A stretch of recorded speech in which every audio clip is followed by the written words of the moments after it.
اس کے جو salient features ہیں اسی میں سیکولرزم ہے، فریٹرنیٹی ہے، ایکولیٹی ہے، جسٹس ہے. اور اس نے اس بات کی بھی ضمانت دی تھی کہ جو یہاں پر جو ہزاروں سال سے اپریس کلاس ہے جس پر ایک پرٹیکولر ریس نے ظلم کے پہاڑ توڑے، وہ بھی برابر کے انسان، برابر کے شہید قرار پائیں، اور اگر وہ پچھڑ گئے ہیں تو وہ آگے ہیں. لیکن ہم لوگ یہ بات سب دیکھ رہے ہیں کہ ایمانداری کے ساتھ کانسٹیٹیوشن پر عمل کرنے میں کافی کمی رہی ہے. خاص طور پر پچھلے سال سے جو سرکار آئی ہے اسے تو ایک ایسا لگتا ہے کہ کانسٹیٹیوشن کے خلاف ایک وار ڈکلیئر کر دی. ساری مائنورٹی، ساری سوشل اور ریلیجیس اور کلچرل جو یونٹس ہیں وہ بہت گھٹن محسوس کر رہی ہیں، اور ہر ایک کو اس کے حق میں محروم کیا جا رہا ہے، اور ایک پرٹیکولر کلچر، ایک پرٹیکولر ریلیجن وہ باقاعدہ فورسفلی امپوز کیا جا رہا ہے. اب دیکھیے کہ پچھلے سال میں ایک سال کے اندر 130 سے زیادہ چرچز ڈیمولش کیے جا چکے ہیں. مائنورٹیز کے پلیسز آف ورشپ بھی محفوظ نہیں، ان کی جان بھی محفوظ نہیں. لوگوں کو گھروں سے کھینچ کھینچ کر مارا جا رہا ہے، گھروں میں آگ لگا کر چھوٹے چھوٹے بچوں کو زندہ جلایا جا رہا ہے. ایجوکیشنل کریکولم میں ایسی چیزوں کو امپوز کیا جا رہا ہے جو ہمارے دیش کا کانسٹیٹیوشن الاؤ نہیں کرتا. ایجوکیشن منسٹری کی طرف سے یہ سرکولر ایشو ہوئے ہیں اور اس پر عمل بھی شروع ہو چکا کہ سوریہ نمسکار بھی ہر بچے کو کرنا پڑے گا، یوگا بھی کرنا پڑے گا، وندے ماترم بھی کرنا پڑے گا. یہ سب ہمارے کانسٹیٹیوشن کے خلاف باتیں ہیں. ہمارے کانسٹیٹیوشن کو کے لحاظ سے اور ایجوکیشنل سسٹم کو ایبسولوٹلی سیکولر رہنا چاہیے.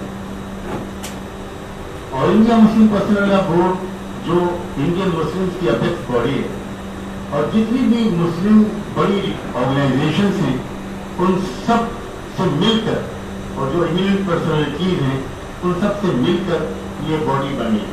ایک طرح سے نوڈل آرگنائزیشن ہے. ایک طرح سے یہ آل انڈیا مسلم پرسنل لا بورڈ نے اس اتحاد کا جائزہ لیا اور ٹھنڈے دل و دماغ سے، اور بہت ڈیپ اسٹڈی کیا کہ کیا ہونے جا رہا ہے، کیا ہو رہا ہے دیش میں. کانسٹیٹیوشن کو امینڈ کرنے کی تیاری کی جا چکی ہے، اور اس میں سے وہ سارے جو آرٹیکلس ہیں ان آرٹیکلس میں میجر چینجز کرنے کا کام بھی پورا ہو چکا ہے. صرف ہماری انفارمیشن کے مطابق راجیہ سبھا کی میجورٹی کا اس سرکار کو انتظار ہے. اس کے بعد پھر اور کیا کیا ہوگا اس کو سوچنے سے بھی گویا ایک بھارتی ناگرک کو ایک گھبراہٹ ہوتی ہے کہ کس رخ پر اس دیش کو لے جایا جا رہا ہے. مسلم پرسنل لا بورڈ نے اپنی 7 جون 2015 کی ورکنگ کمیٹی کی میٹنگ میں جو لکھنؤ میں ہوئی تھی اس میں حالات کا بہت تفصیلی جائزہ لے کر اور بہت بحث مباحثے کے بعد یہ بات طے کی کہ ایک موومنٹ لانچ کی جائے، save faith and save constitution, دین اور دستور بچاؤ تحریک. اور اس میں خاص بات یہ کہ مسلم پرسنل لا بورڈ نے اس بات کو بھی کبھی ڈیسیشن لیا کہ یہ جو ملک میں جو ماحول بنایا جا رہا ہے، جو اسٹیپس اٹھائے جا رہے ہیں، جو پالیسیز بنائی جا رہی ہیں، اس سے صرف مسلم مائنورٹی کا نقصان ہو اور اس کے رائٹس چھینے جا رہے ہوں، ایسا نہیں. ساری مائنورٹیز کے ساتھ یہی برتاؤ کیا جا رہا ہے. اور جو دیگر سوشل یونٹس ہیں ہمارے، جو ایس سی ایس ٹی کے لوگ ہیں، او بی سی کے لوگ ہیں، وہ بھی بہت گھٹن محسوس کر رہے ہیں. تو اس لیے انہوں نے یہ فیصلہ کیا مسلم پرسنل لا بورڈ نے کہ ہم ان سب ریلیجیس اور سوشل یونٹس کو کال کریں اور ان کے ساتھ بیٹھ کر دیش کی جو صورتحال ہے اس پر اسٹڈی کر کے ایک جوائنٹ موومنٹ چلانے کے امکانات پر غور کریں. ایک کامن منیمم پروگرام بنایا گیا اور ان سب کو جو دوسری مائنورٹیز ہیں، سوشل یونٹس ہیں، ان سب کو بھیجا گیا اور 18 اگست کو دلی میں بیٹھ کر آپس میں چرچا کر کے یہ فیصلہ کیا گیا کہ ہم سب لوگ مل کر جوائنٹلی ایک موومنٹ چلائیں جس میں مسلم پرسنل لا بورڈ کی بحث پر اور اس کی تحریک پر سب لوگ شامل ہوں گے. اس میں ہمارے سامنے موجود ہیں کرسچن کمیونٹی کے بامبے کے یہاں پر نمائندے،